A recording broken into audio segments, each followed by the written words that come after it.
Hey there folks, Caleb Downing with SDI, and today, real quick, I'm going to talk about some compatibility that I did not know existed. This is compatibility between the Mossberg 500 and the Maverick 88. Let's get into it. Alright, so we're not going to go into all the different features and details and compatibility and things. I'm specifically going to point out how the trigger guard, or trigger housing, not just the trigger guard, the trigger housing for the Maverick 88, and I would assume backwards compatible with Mossberg 500, that they are compatible. Even though they're slightly different. You can look at these guys and you can see that they are slightly different. However, you can make them work, and I did not know this. Maybe this is extreme common knowledge. Maybe I just missed it somewhere along the line, but this is very nice to know. This is really good stuff to know.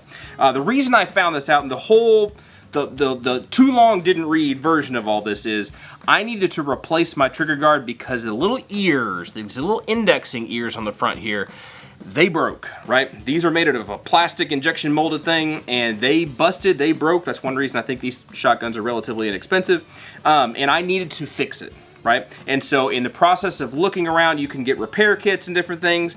I found out that you can just stick in, you can stick in a Maverick 88 trigger housing and fix the whole problem. So, real quick, there's a couple things that if you were going to do something like this, you got to know, it's not just a straight up plug and play. But I wanted to point out a couple things because I'm probably not the only one out there that has had this issue, all right?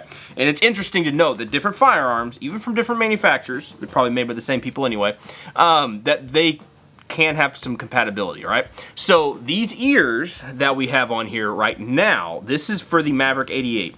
These needed to be slightly adjusted, slightly modified. They're supposed to be squarish, squared off.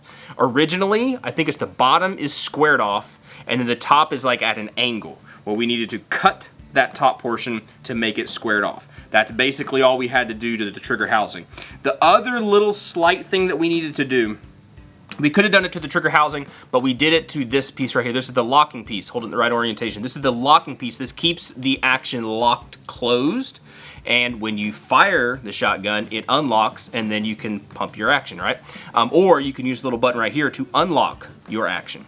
Well, this is just slightly different, apparently, than the Maverick 88, and what I mean by that is, you can tell, kind of, it's very slight. This is the, make sure I say the right one, but this is the Mossberg 500. Do you see the angle on this cutout right here? It's not 90 degrees, but it's close, all right? And in very slight contrast, but enough to notice, there is more of an angle on the Maverick 88. Because of that angle, it stops this piece, the locking piece, it stops it from being able to fully engage that action. It sticks up right here. Without a slight modification to this bar, the action's not going to lock, right? It's going to be stopped in stopping the action, if that makes any sense. So all I had to do is I busted out the Gunsmith Special favorite tool, the Dremel, and I basically just put in a tiny little relief cut right there. Just a little bit, that's all it needed, was just a little bit. And then I slightly bent this top portion here, bent it up just a little bit. With those slight little modifications, everything else went together perfectly. And it's kind of funny because the Maverick 88, it has the safety integrated into the trigger housing.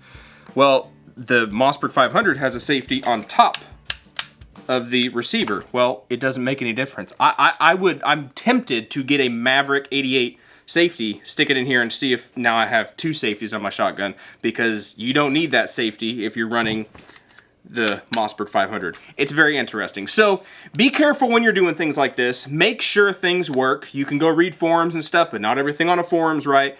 Test it.